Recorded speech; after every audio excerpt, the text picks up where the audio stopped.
Can you please introduce yourself, name and area of study, as well as where you're from? So my name is Brian Micheni and I am from Kenya and I'm doing a PhD in education at the University of Oxford as a Rhodes Scholar. That's a lot. My name is Jim Basker, B-A-S-K-E-R, and I'm a professor of literary history at Barnard College, Columbia University of New York. I'm president of the Gilder Lehrman Institute of American History, also in New York. And I am originally from a small town in Oregon called Grants Pass in the Rogue River Valley. As someone who is from a small town in Kenya, you said you always wanted to study abroad. Was this desire to study abroad and also to be ambitious with your academics always like a part of you, your personality? Yeah, I think so. What happened, so I went to boarding school when I was in Kenya. So I went to boarding school when I was 10, I think 10 or 11. Yeah.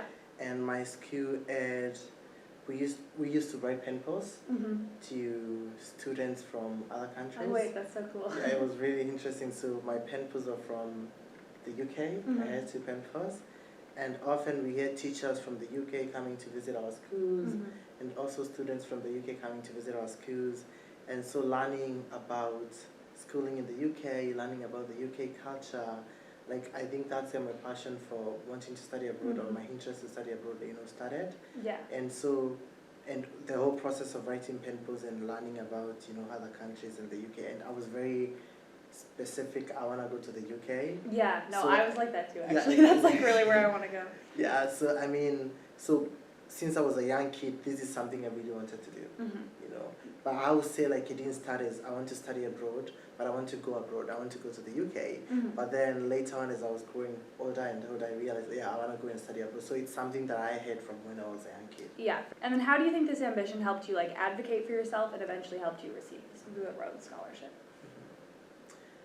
I believe in it's called the law of attraction. Yeah, so I feel like when you are passionate about something or when you're motivated to do something or when you're interested in something, you always find yourself wanting to do things that are going to propel you towards your dream, So I knew, for example, especially that's when it became very clear to me when I was in high school that I would need a scholarship to study abroad. Yeah.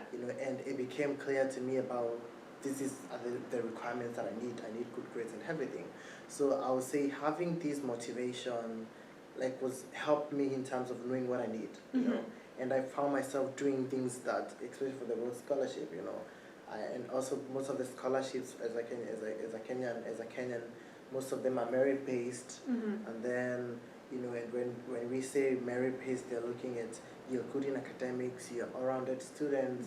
I was in drama, I was also doing music, I was a long-distance runner, I was in the student leadership, I did debating and everything. Yeah. So I think having this clear goal and having this clear motivation, was really, really helped me to put me on track in terms of my dreams, because I found myself doing things that are gonna put me on track towards achieving this dream and towards getting the Rhodes Scholarship. Yeah. Yeah. So I say, even getting the Rhodes Scholarship, it's a process. For me, it was a process.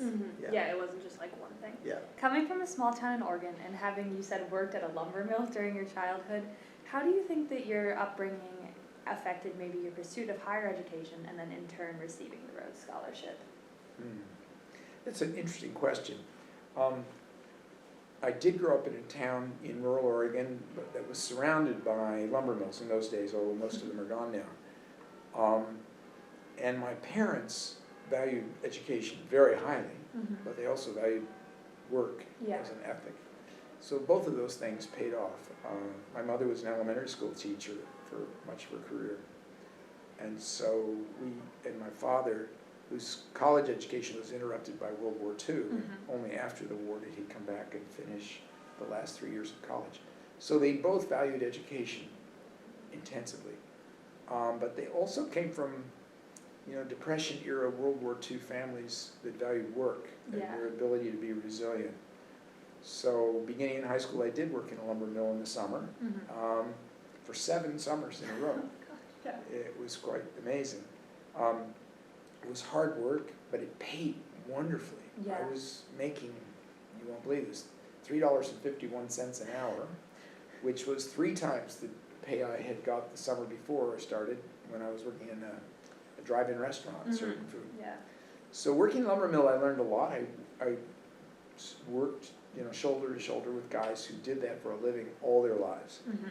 and who depended on their bodies to work. Yeah. And so there were people beside me who were fighting, lifelong injuries or just the fact of turning 50 or 60 and their bodies beginning to wear out. And that's a new perspective on what it is to be working class and a manual laborer. It also, for me, was a new perspective on keeping your mind occupied when the work is stultifyingly repetitive Yeah. and hard. There's an internal discipline that's needed Mhm. to keep at it and to stay fresh and to think happy thoughts Yeah. somehow. So, but I value that experience very highly. Mhm. It may have been of interest to people on the Rhodes Selection Committee. I know I was asked about it Mhm. when I was interviewed briefly. The people who interviewed me were in Seattle, Washington, and so they were familiar with that kind of work around Yeah. the Northwest. But it certainly taught me not to take any of these great blessings for granted. Mhm. None of the guys in that lumber mill had a scholarship to go to Harvard.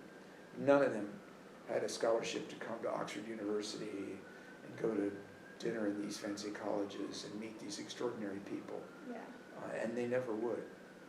So to know what their lives are like and then to see what I got to do Mhm. because of my good fortune kept me really aware of how fortunate I was and conferred a kind of obligation to give it back, to pay it back. Mhm. Because there's so many people with so much less. And that's the investment that the Rhodes Trust is making in some way. Mhm. We're not, the Rhodes Trust is not interested in perfecting you as a person. They want you to be an instrument to help benefit larger numbers of people. Yeah. As a Rhodes Scholar and now member of the Board of Selection in the United States, what is the most important quality that you value in potential Rhodes Scholars? So I should say, I am on one selection committee, Yeah, I knew it was one, I just didn't Yeah. know how to specify. of course. There are 16 selection committees in the United States, and different members are invited each year, almost entirely former Rhodes Scholars to participate. And I've been doing it for 4 or 5 years in a region that encompasses New Jersey, Connecticut, and New Hampshire. Mhm. And as for what qualities I Qualities. value the most, well, the Rhodes Scholarship is looking to identify, as they used to say, highly talented, academically successful, civic-minded, empathetic people who will fight the world's fight, Mhm. whatever the world's fight is, Happens which to be, yeah. might be, national challenges. People go on into government, like President Bill Clinton. Mhm. They may be intellectual and scientific challenges that people go into academic careers. They may be educational challenges and people go into teaching careers and leadership, NGOs and not-for-profits. They could be in the realm of creativity. There are people who are writers and poets and songwriters who are Rhodes Scholars. Many ways to fight the world's fight. Mhm. But I think in essence, we're looking for people who have the talent and the personal values to pursue worthy objectives larger than themselves, Mhm. larger than their own personal career. Okay. You had a very funny Rhodes interview story, Yeah. and almost missing it and then having to run, but then pulling it off with your amazing interview. Yeah. What are your best interview tips for any type of scholarship or just opportunity in general? I think this is advice I give everyone. It sounds like cliche, but then Mhm. you need to be authentic. Oh, for sure. Because and what I told myself and what I tell everyone, if you're invited into that interview, we were 5 of us are shortlisted for the interview. Mhm. The fact that you've been shortlisted for the interview, at that point, you all have equal chances of being selected as Rhodes Scholars. Yeah. So it's about how you present yourself to the selection committee. So for me, it's about how do you make yourself memorable. Mhm. They've interviewed 5 people. You don't want to, once you step out of that door, they forget you. Yeah. They need to remember you, and it's how are they going to remember you? It's sticking to your story, sticking to your narrative, being authentic. Mhm. Authenticity is a key thing that I would say is key when you're doing these interviews, and I think I was very authentic. I was really passionate about. You also need to be very passionate about the things you're doing. And what I tell people, you need to show them that passion. Yeah. Don't just tell them I am doing education. Don't just tell them about your passion. You need to demonstrate the passion. Your passion to the selection committee. And then just in general, what advice would you give to an aspiring Rhodes Scholar or someone that's like applying or maybe wants to apply? I would say to a potential Rhodes Scholar applicant that they do their best to apply, that they treat it like a ticket in a lottery, and not as something that you focus on like aspiring to become a lawyer or aspiring to become a successful businessman or professor. Because in the applicant pool we see, all of the people nominated by their universities, they're outstanding people from the outset. And it's a huge challenge to try to pick a dozen finalists from a pool of perhaps 80 candidates. And then the dozen finalists whom we spend 2 days interviewing are phenomenal. Yeah. And it feels as if literally as a selector you could almost draw a name at random from the 12. So for people who apply for Rhodes Scholarship, treat it as an opportunity to clarify your thinking about yourself and your career, because the application process, including the interview if you get one, are all moments of clarification for you to think about what matters in life, about who you are, what your aspirations might be. And then if you should be lucky enough to get a Rhodes Scholarship, fantastic. But I would also urge anybody applying for a Rhodes Scholarship to apply for other scholarships that might bring them to Oxford University or to universities like it. I don't advise people to pursue the Rhodes Scholarship as an honor. I don't want people winning Rhodes Scholarships to come to Oxford and treat Oxford as something they have to endure in order to have the prestige of a Rhodes Scholarship on their resume. Yeah. A Rhodes Scholarship is a vehicle to come to Oxford and study and work and live with some of the most brilliant people from all over the world. And that should be the actual goal. Just in general, what advice would you give to an aspiring Rhodes Scholar or someone that wanted to like apply to get the scholarship? I think Rhodes Scholars come into different different forms. There is no typical Rhodes Scholar. Yeah, for sure. I remember going through the website and also reading the bios of different Rhodes Scholars, and I was really intimidated. I was like, this is not my thing. Yeah. I learned about Rhodes Scholarship when I was in my, I think, first year, second year of undergrad, and I looked at the process. It was very rigorous, you know, and you have to put in like so much. You need to dedicate your time, and it's an emotionally, you need to invest emotionally. You need to invest like you need to do like a lot, to be honest. So, but I think one of the things one of the takeaways and one of the advice that I would tell people when they are putting in this application is that the whole process of the Rhodes Scholarship is about telling your own story. It's about, and no one knows your story more than yourself. Yeah. So make sure you do justice to your story. Don't try to be like other scholars that you read from the website. I'm like, oh my God, I need to be like so and so. Yeah. I did education. Some people have done engineering. People have different experiences. So don't be intimidated by what those scholars have done. So put your best foot forward. Put your application, and that's your story. Stick to that story, and that's what the selection committee wants to see. Yeah. Sure. Don't try to be like someone else. Yeah. And don't disqualify yourself by looking at other people's applications or looking at other Rhodes Scholars and saying, I don't think I'm as good as so and so. Yeah. Yeah. There's nothing to lose by applying. There's nothing to lose, and there's nothing to lose by applying. What do you think like the value of being a Rhodes Scholar is, just in general, or how it helps you further your career? And what was your biggest takeaway from your Oxford education? Ooh, great questions. Well, there are two levels at which the value of a Rhodes Scholarship kick in. One is simply that you get your tuition, room and board, and stipend paid to come to arguably the greatest university in the world. Oxford is always in the top 1, 2, 3 positions. That's an extraordinary privilege. Yeah. And so supporting you through 2 or 3 years of study and life in this place is incredible.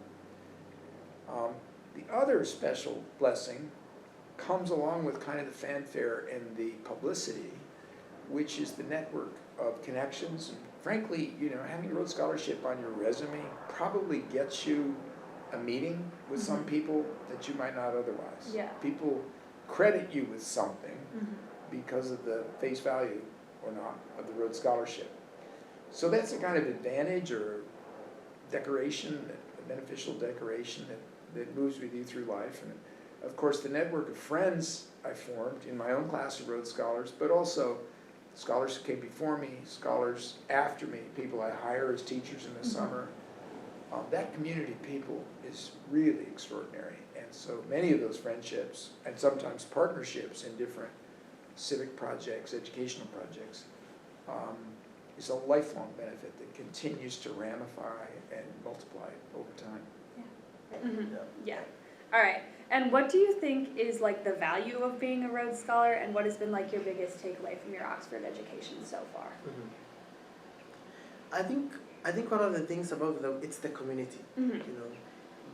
My heroes, I think 100 scholars from across the world, having 100 scholars who are interested, who have different interests, who are passionate about changing the world in different areas, education, public policy, healthcare, and bringing all these people who are in different disciplines. There's a lot to learn. Yeah. And this diversity, this is where like best ideas come up, So being part of this community, I think it's a unique thing about being a Rhodes Scholar.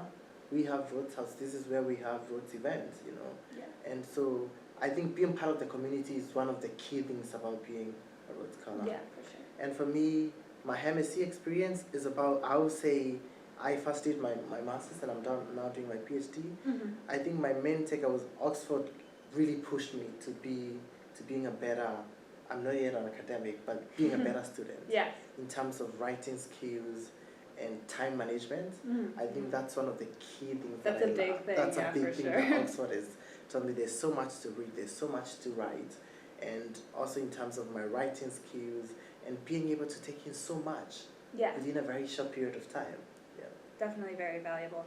Okay, so this is a bit of a controversial one, but Uh-huh. how do you view the connection of the Rhodes Scholarship to its very controversial benefactor, Cecil Rhodes? And in your opinion, has the scholarship been able to kind of move away from that legacy and create its own? But that's very interesting because I think that's one of the questions that came up during my Rhodes interview about Rhodes' legacy and me wanting to be a Rhodes Scholar. Yeah. But for me, what really matters for me is the legacy that people have benefited from Rhodes' legacy. I am not ignorant of the fact that Rhodes was not a good person. Rhodes, but the fact that I am a beneficiary of his legacy. What am I doing? Yeah. Am I using this opportunity to continue with the same Rhodes narrative, of oppression, or am I using this legacy or this benefit of being, the financial benefit of the fact that I'm a Rhodes Scholar to fight for a good cause? Yeah. So for me, what really matters is the legacy that people who have benefited from Rhodes' legacy, what are they doing in the world today? And this is the kind of legacy that I want to identify with. And looking at the Rhodes, the second question, I think we are having more black scholars from across the world. This is not what Rhodes wanted. I know, But it's great. We are having women. Yeah. Getting the scholarship. We now have a global scholarship. There's a global scholarship. So I think from when the Rhodes Scholarship, it was just a man scholarship. From when the Rhodes Scholarship started and from now, it has changed a lot. Yeah, from for sure. what was initially thought a Rhodes Scholar would look like and what now it looks like, And I think sometimes I was telling my friend, I wish one day like Rhodes, comes from his grave and Oh yeah, sees what's up now. And sees me like, because this scholarship was not meant for people like me, people of color like now me, but it is. here I am in Oxford and on this scholarship. Yeah. And then this next one is a bit of a controversial one. How do you view the connection of the Rhodes Scholarship to Cecil Rhodes, its controversial benefactor? And in your opinion, has the scholarship been able to create a legacy of its own apart from its controversial past? Well, I'll start with the premise of what would you like wealthy people to do with their money? Yeah. Some wealthy people spend it on themselves and their family, palaces, phenomenally expensive cars, yachts, multiple houses, and so on. Yeah. Some of them give huge amounts of money to political parties or even to, causes of one kind or another that might or might not be to the benefit of humankind. So, of all the things anybody could do with their money, setting up scholarships like the Rhodes scholarships, I think is almost unsurpassed as Yeah. a good thing to do. None of us can control historically how someone made their money. That is the responsibility of institutions and people at that time, legal systems and so on. So I start from that premise that if money's been accumulated in some way, and that money can be used legally for any purpose they want, I can't think of a better purpose than education. For sure. On the other hand, certainly I think it's not only a good thing, but an obligation to educate oneself, not only about Cecil Rhodes as the generator of the money that you're benefiting from, but others in the past. We have an historical obligation to inform ourselves about people in the past and to try to understand them or at least evaluate them in terms of the moral and legal choices they had at the time, rather than what we have now, 120 years later, Yeah. decided our values. Because 120 years from now, you and I, Emma, are going to be evaluated on things that we do that we may not be aware of, we can't be aware of, that they're going to disapprove of. Yeah. So when Gosh, Cecil, that's crazy to think yeah, about. so when Cecil Rhodes made his money, empire was a fantastic thing to pursue. Someday, 120 years from now, people are going to look at us and say, what will they disapprove of?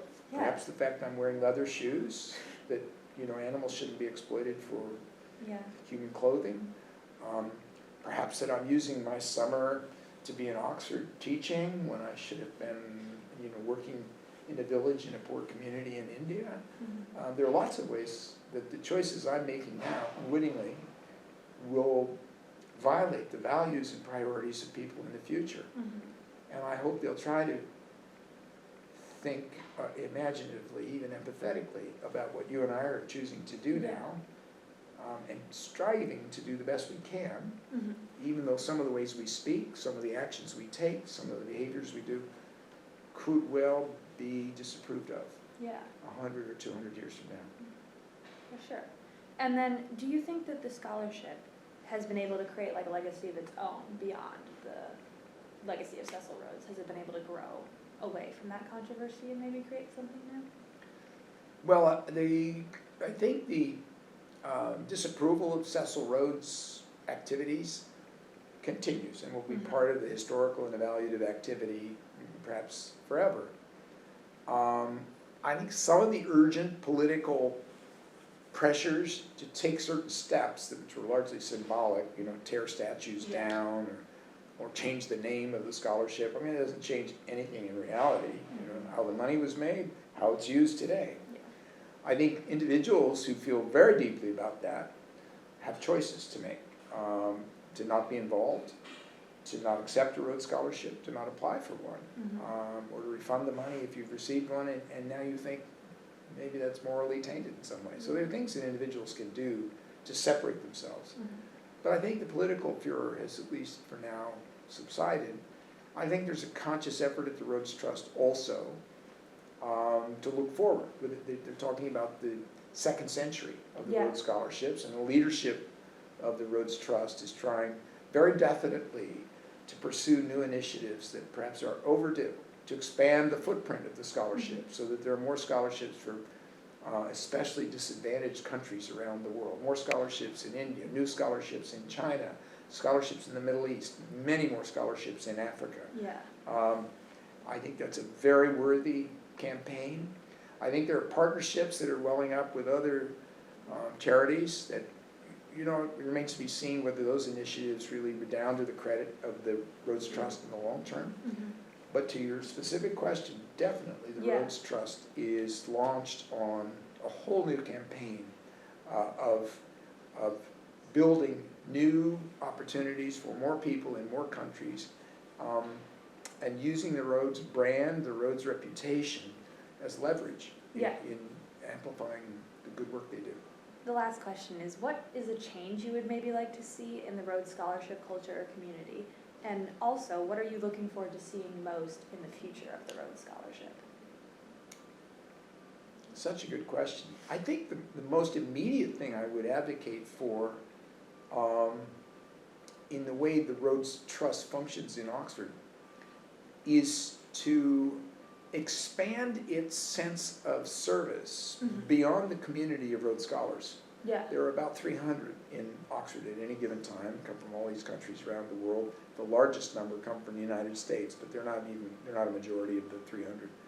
And there's sometimes a sense of serving those 300 scholars to the absolute exclusion of anybody else in Oxford. Yeah. But they're actually already the most privileged people in Oxford. Yeah. And I love the idea of Rhodes House serving the larger Oxford University community. So for example, recently, the the Association of American Rhodes Scholars, where I serve on the board of directors, it's the alumni body of former Rhodes Scholars, decided to allocate some funding to the Rothermere American Institute here in Oxford to enable them to build their collections of African American history and literature and politics and so on in that library, to accelerate their acquisitions and really feature those materials, which are of course of benefit not just to the Rhodes Scholars, some of whom were actually on the committee urging this, but to all the population of Oxford, students, graduate students, faculty, researchers. That's the kind of thing I'd like to see more. Yeah. Rather than a sense that the only purpose of the Rhodes Trust is to benefit those individual scholars. It has a history of serving and contributing to Oxford. For example, I only learned this recently, that Rothermere American Institute had a £4 million benefaction from Rhodes Trust, which helped to get it started in the first place some decades ago.